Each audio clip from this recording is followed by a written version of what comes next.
ஜெய் ஸ்ரீ மாத்ரே நமக. ஜெய் குருதர் ஜெய் குரு பரசுராம். நமஸ்காரம். நான் கரூர்லேருந்து வல்சலா பணிக்கர், பிரசன்ன ஜோதிடர். இன்றைக்கி நம்ம தை மாத பலன்கள் சிம்ம ராசிக்கு எப்படி இருக்குன்னு பார்க்க போகிறோம். இந்த தை மாதம் எப்போ பிறக்குது அப்படின்னா 14/1/2026 புதன்கிழமை பகல் 3:07 அனுஷ நட்சத்திரத்தில் இந்த மாதம் பிறக்குதுங்க. இந்த மாதம் இப்போ நான் சொல்கிறது திருக்கணிதப்படி பார்த்திங்கன்னா 14ஆம் தேதியே சூரியன் தனுசு ராசியிலேருந்து மகர ராசிக்கு போயிடுறாரு. அப்போ மகர ராசிக்கு எப்போ சூரியன் பிரவேசம் பண்ணுறாரோ அதுதான் தை மாதமாக கருதப்படுது. ஸோ அதனால் அதாவது புதன்கிழமை பகல் 3:07 இந்த மாதம் பிறந்துடுது. இந்த மாதத்தை பொறுத்த வரைக்கும் உங்களுக்கு எப்படி இருக்கும் அப்படின்னா ரொம்ப நிறைய நல்ல விஷயங்கள் நடக்க போகுது. அதாவது உங்களோட உழைப்புக்கு என்ன பலனோ அது கட்டாயம் கிடச்சிரும். அதில் கவலையப்படாதீங்க. வழக்கம் போல் அதாவது நீங்களாக உங்களை செல்ஃப் மோட்டிவேட் பண்ணிக்கிட்டே இருக்கணும். அவ்வளோதான். எடுக்கக்கூடிய ஒவ்வொரு விஷயத்துலையும் கவனமாக இருந்துக்கணும். ஆனால் காசு பணம் நீங்கள் எந்த அளவுக்கு உழைப்பு போடுறீங்களோ அந்தளவுக்கு கட்டாயம் உங்களுக்கு வந்துடும். அதில் அதாவது உழைப்புக்கேற்ற ஊதியம் அப்படிங்கிறது உறுதியாக உங்களுக்கு உண்டு. பெரிய லெவலில் அதிர்ஷ்டம் அப்படிங்கிறது இப்போதைக்கு நீங்கள் எதிர்பார்க்காதீங்க. 6ஆம் இடத்துல உங்களுடைய ராசி அதிபதி இருக்கார். அதனால தான் கடுமையான உழைப்பை போடுங்கன்னு நான் சொல்கிறேன். அதே மாதிரி திடீர் வெளியூர் பிரயாணங்கள் உங்களுக்கு இருக்குது. நிறைய மாற்றங்கள் இருக்குது. ஆனால் எல்லாமே நன்மைகளாக தான் இருக்குது. உங்களுக்கு கெடுபலன் அப்படிங்கிறது குறைவு தான். அதனால் கவலைப்படாதீங்க. தொழில் ரீதியாக எப்படி இருக்குது அப்படின்னா 10 குடையவர் 6ஆம் இடத்துல. தொழில் தொடங்கிட்டோம் அப்படியே நம்ம உட்காந்துக்கிட்டே இருந்தோம்னா வேலைக்கு ஆகாது. அதுக்காக நீங்கள் உழைக்கணும். ஏன்னா 10 குடைய சுக்கிரன் 6ஆம் இடத்துல இருக்கார். அப்போ இந்த மாதம் நீங்கள் முதலாளியாக இல்லாமல் ஒரு கடும் உழைப்பாளியாக இருந்தால் கை மேலே காசு எவ்வளோ நீங்கள் நினைக்கிறீங்களோ அத்தனையும் வரும். எனக்கு அஷ்டமத்து சனி இருக்குங்க, ராகு கேது பிரச்சனை வேறு இருக்குங்க அப்படிங்கிறீங்களா? அது இருந்துட்டு போகுது, ஒரு பிரச்சனையும் இல்லை. அஷ்டமத்து சனிக்கு நான் ஆல்ரெடி பரிகாரம் சொன்னது தான். வேணால் இப்போயும் நான் சொல்கிறேன். ஆஞ்சநேயர் வழிபாடு பண்ணுங்கள். ராகு காலத்தில் கால பைரவர் வழிபாடு பண்ணுங்கள். காளி வழிபாடு பண்ணுங்கள். இதெல்லாம் உங்களுக்கு அஷ்டமத் சனியிலேருந்து காப்பாற்றும். சரிங்க. கேது இருக்காருங்க ராசியில், விநாயகர் வழிபாடு பண்ணுங்கள். இதுவே போதுமானது. இதுக்கு மேலே குலதெய்வ வழிபாடு கட்டாயம் பண்ணணும். அவ்வளோதான். இந்த பரிகாரங்கள் செஞ்சாலே உங்களுக்கு நீங்கள் நினச்சதை விட பெரிய லெவலில் நல்ல பலன்கள் கிடைக்கும். அஷ்டமத்து சனியில் எல்லாருமே கெட்டு போயிட்டாங்களா, எல்லாருமே ஃபெயிலியர் ஆகிட்டாங்களா? கிடையவே கிடையாது. நீங்கள் என்ன விஷயங்கள் செஞ்சாலும் நீங்கள் செஞ்ச விஷயங்களுக்கு தகுந்த மாதிரி தான் உங்களுக்கு பலாபலன் கிடைக்கும். என்ன தட்டி போகும், தாமதமாகும். இப்போது நீங்கள் ஒரு விஷயத்தை செய்கிறீங்க அப்படின்னா அது நல்ல டைமாக இருக்கும்போது உடனடியாக கிடச்சிரும், எடுக்கும்போதே கிடச்சிரும். ஆனால் கொஞ்சம் டைம் சனி என்ன செய்வாருன்னா கால தாமதத்தை தான் பண்ணுவார். அவர் ரொம்ப நல்லவர். ஸோ அதனால் கால தாமதத்தை பண்ணினாலும் உங்களுக்கு கட்டாயம் கொடுத்துருவார். நீங்கள் கவலையே படாதீங்க. இருக்கிறதுலே டேஞ்சரானது கேது தான். ஸோ அதனால் நீங்கள் சனியவே பிடிச்சிக்கிட்டு அப்படியே இருக்காதீங்க. சனி பெரிய லெவலில் உங்களுக்கு சங்கடங்களை கொடுக்க மாட்டார். ஆனால் கேது தான் விரக்தி நிலையை கொடுப்பார். ஒருத்தங்க ஆகக்கூடாதது என்னென்னா விரக்தி. ஸோ உங்களுடைய செல்ஃபை நீங்கள் என்னென்னா மோட்டிவேட்டடாக இருக்கணும். செல்ஃப் மோட்டிவேட்டட் அதிகமாக உங்களுக்கு தேவை. உங்கள் மேலே அதிகமான நம்பிக்கையை நீங்கள் தான் வைக்கணும், மற்றவங்க வைக்கக்கூடாது. நீங்கள் உங்கள் மேலே ஃபஸ்ட்டு நம்பிக்கை வைக்கணும். நம்மளால் இது முடியும் அப்படின்னு நீங்கள் நம்பிட்டிங்கன்னா எல்லாமே உங்களுக்கு சக்ஸஸ் ஆயிரும். எந்த கவலையும் இல்லைங்க.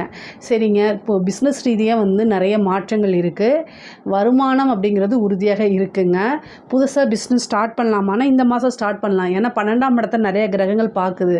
12ஆம் இடம்ங்கிறது இன்வெஸ்ட்மெண்ட்டு. உங்களோட ராசி அதிபதி யார்? 6ஆம் இடத்துலேருந்து 12 பார்க்குறாரு. அப்போ அது ஒரு நல்ல இன்வெஸ்ட்மெண்ட்டு. 10 குடையவர் 12ஆம் இடத்தை பார்க்குறாரு 6ஆம் இடத்துலேருந்து.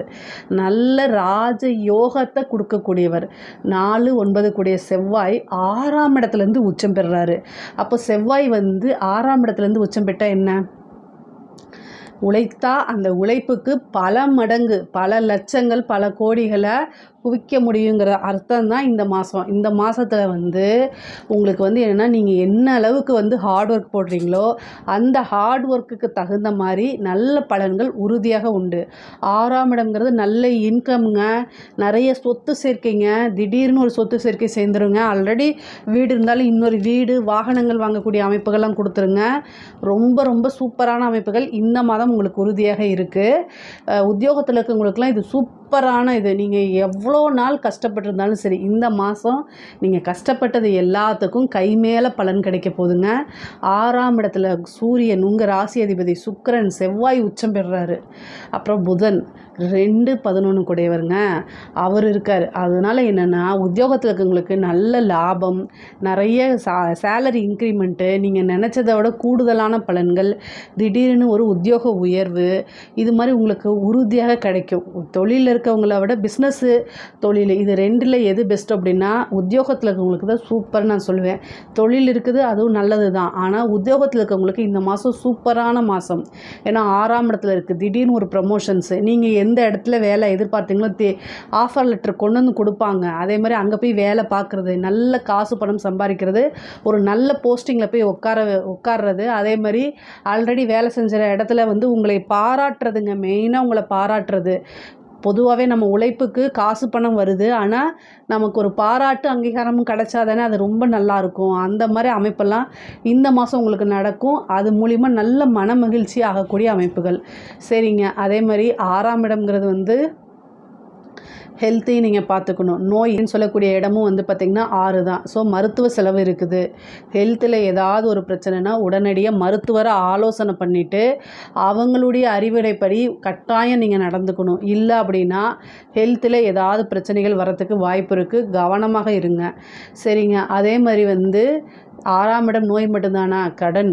ஸோ கடன் ரீதியாக கஷ்டங்கள் இருக்குதான், நான் இல்லைன்னு சொல்ல மாட்டேன். நீங்கள் சமாளிக்க முடியுமா அப்படின்னு கேட்டிங்கன்னா கட்டாயம் சமாளிக்க முடியும். நீங்கள் 6 கூட 2-11 கூடையவரும் 6ல் போய் உட்காந்துருக்காரு. சிம்மராசிக்காரங்க, நான் ஒரே ஒரு விஷயம் சொல்கிறத கேளுங்க. எப்போவுமே நமக்கு கஷ்டங்கள் அப்படிங்கிறது தொடர்ந்து இருந்துக்கிட்டே இருக்காது. இந்த டைம் மட்டும்தான். இப்போ வந்து உங்களுடைய ராசியில் கேது இருக்குது. ஸோ அதனால் நீங்கள் பொதுவாகவே யார்கிட்டையும் போய் ஹெல்ப்பே கேட்க மாட்டீங்க. நீங்கள் வேணால் ஹெல்ப் பண்ணுவீங்க மற்றவங்களுக்கு. நம்ம போய் ஹெல்ப்பு கேட்குறதா அப்படின்னு சொல்லிட்டு உங்களுக்கு ஒரு கொஞ்சம் இது இருக்கும். ஸோ அதனால் நமக்கு உண்டான விஷயங்கள் நம்மளே பண்ணிக்கலாம், நம்மளே உழைச்சி முன்னேறிக்கலாம் அப்படின்னு நினைக்கக்கூடிய டைப் தான் நீங்கள். யார்கிட்டையும் அவ்வளோ சீக்கிரமாக போய் உதவின்னு கேட்க மாட்டீங்க. ஸோ நீங்கள் என்னென்னா இந்த டைமில் நீங்கள் மற்றவங்களுக்கு உதவி செஞ்சதெல்லாம் மறந்துடுவாங்க. மறந்துட்டு நான் கடன் கொடுத்தேன் நீ கொடுக்க மாட்டேன்னு உங்ககிட்ட வந்து கேட்பாங்க. அதனால் மன சங்கடங்கள், அவமானங்கள் இதெல்லாமே வரத்தான் செய்யும். இதெல்லாம் ஒரு படிப்பினையே எடுத்துக்கணும். தயவுசெய்து சொல்கிறேன், இதெல்லாமே வந்து கஷ்டங்களாக நினைக்காதீங்க. நீங்கள் உங்களுக்கு ஒரு பாடமாக நினச்சிக்கோங்க.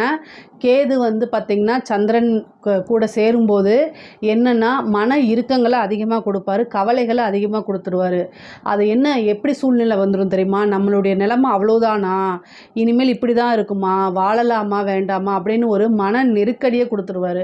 ஸோ இது எல்லாத்துலேருந்து மீண்டு வர முடியும். கொஞ்ச நாள் தான், இவ்வளோ நாள் கிராஸ் பண்ணிட்டீங்க, கொஞ்ச நாள் தான், நீங்கள் கட்டாயம் சாதிப்பீங்க. உங்களுக்கு அமைப்பு ரொம்ப ரொம்ப சூப்பராக இருக்குது. இங்கே பாருங்கள், எவ்வளோ சூழ்நிலையாக இருந்தாலும் குரு 11ல் இருக்கார்.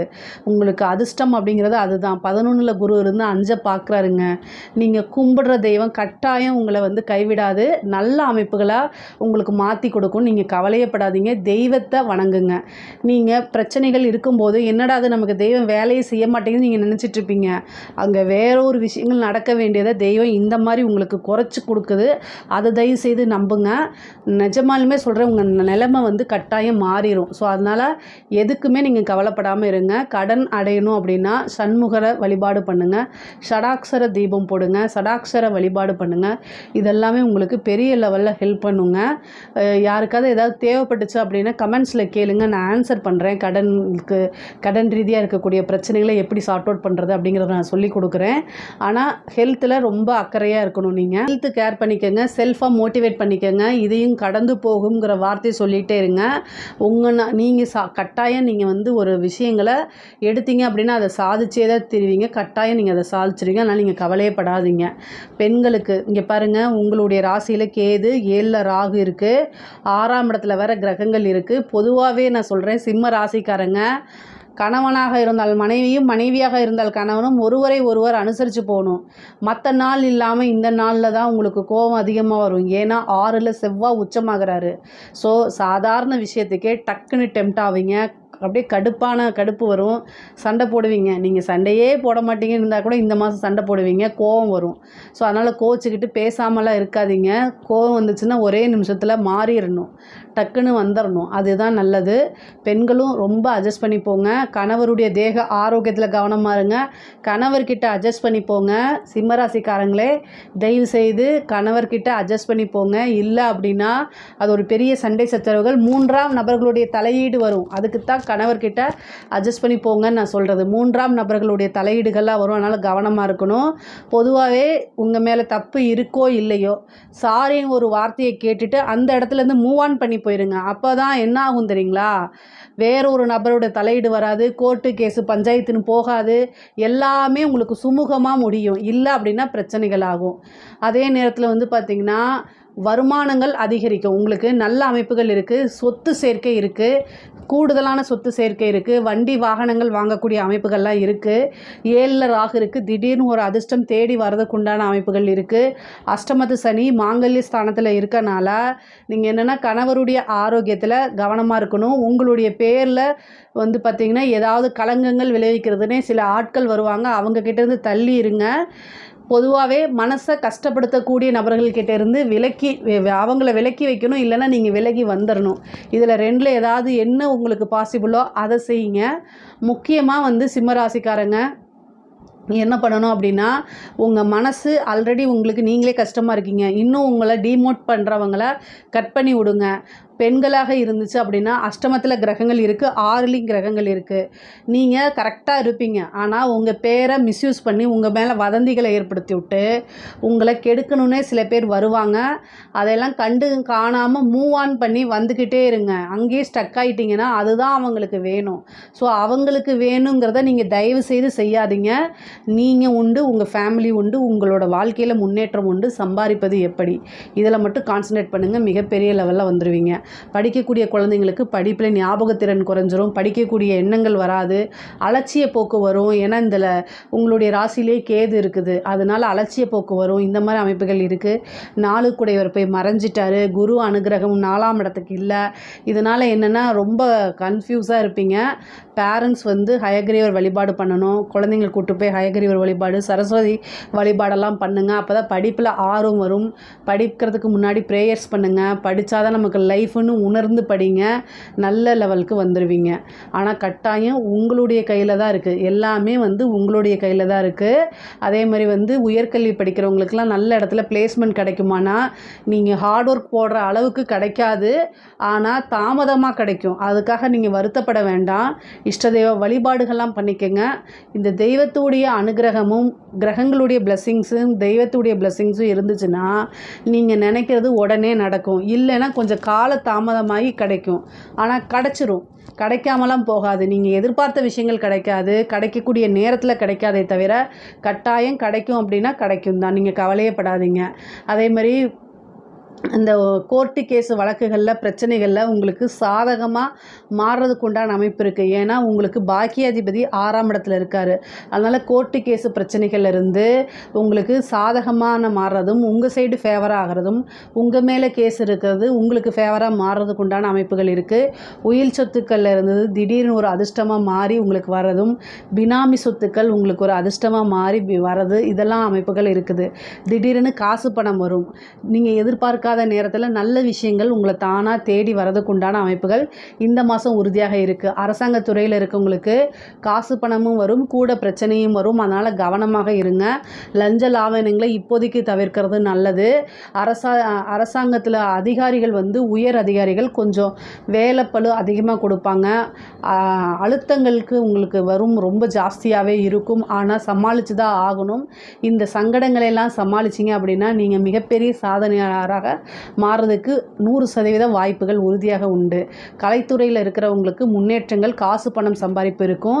ஒரு வாய்ப்பு தட்டி போனால் அடுத்த வாய்ப்பு உங்களை தானாக தேடி வரும். நெகட்டிவாக பப்ளிசிட்டி ஆகிறதுக்கு நிறைய வாய்ப்புகள் இருக்குது. ஆனால் ஏதாவது ஒரு வாய்ப்பு வந்தால் போதுன்னு மட்டும் நினைங்க, மிகப்பெரிய லெவலில் நீங்கள் சக்ஸஸ் பண்ணிடுவீங்க. நல்ல வருமானம் வரும், நிறைய அலைச்சல்களை மேற்கொள்கிற மாதிரி வரும். சின்ன சின்ன விஷயங்கள் தான் உங்களுக்கு கிடைக்கும். கிடைக்கக்கூடிய ஒவ்வொரு விஷயத்தையும் நீங்கள் கரெக்டாக யூஸ் பண்ணிட்டீங்கன்னா மிகப்பெரிய லெவலில் சக்ஸஸ் ஆக முடியும். சரி, அரசியல்வாதி அரசியல்வாதிகளுக்கு இங்கே பாருங்கள், அரசியல்வாதிகளுக்கு அஷ்டமத்து சனி இருக்குது, உங்களுடைய இதில் கேது இருக்குது. இந்த டைம் உங்களுக்கு சரியில்லைன்னு தான் நான் சொல்லுவேன். சிம்ம ராசியில் முக்கியமாக வந்து பார்த்திங்கன்னா அரசியல்வாதிகள் பெரிய லெவலில் சக்ஸஸ் பண்ணுறதுக்கு உண்டான வாய்ப்புகள் ரொம்ப குறைவு. ஸோ ஜாக்கிரதையாக இருந்துக்கணும். சில பரிகாரங்கள் பண்ணிக்கோங்க, தெய்வ வழிபாடுகள் பண்ணிக்கோங்க. உங்களை நெகட்டிவாகவும் உங்களை வந்து மக்கள் வில்லனாக பார்க்குறது, அதே மாதிரி வந்து நீங்கள் நல்லது செய்ய போவீங்க, நிறைய ஸ்கீம்லாம் இதெல்லாம் கொடுத்தா கூட உங்களுக்கு வந்து பார்த்திங்கன்னா ஒரு வில்லத்தனமாக பார்க்குறது, அவங்க கஷ்டப்படுறதுக்கு நீங்கள் தான் காரணம்னே நினைக்கிறது, நீங்கள் பாவம் என்ன செய்கிறதுனே தெரியாமல் இருக்கிறது, இது மாதிரிலாம் சங்கடங்கள் வரத்தான் செய்யும். அதனால் கவனமாக இருந்துக்கோங்க. அரசியல்வாதிகள் கட்டாயம் பரிகாரம் பண்ணுங்கள், தெய்வ வழிபாடுகள் பண்ணுங்கள். பொதுவாகவே வந்து பார்த்திங்கன்னா கடன் ரீதியாக இருக்கக்கூடிய பிரச்சனைகளை படிப்படியாக முன்னேறது, அதாவது அதிலேருந்து கடனை அடைச்சிட்டு வெளியில் வரதுக்கு உண்டான அமைப்புகள் கட்டாயம் உங்களுக்கு பிறக்கும். சனியோடைய தொந்தரவும் இந்த ராகுகேதுடைய தொந்தரவுகளும் வந்து குறையிறதுக்கு சில வழிபாடுகள்லாம் நான் சொல்லியிருக்கேன். தெரியலன்னா கமெண்ட்ஸில் கேளுங்க, நான் கட்டாயம் ஆன்சர் பண்ணுறேன். நம்மளுடைய சேனலை லைக் பண்ணுங்கள், ஷேர் பண்ணுங்கள், சப்ஸ்கிரைப் பண்ணுங்கள். நன்றி, வணக்கம்.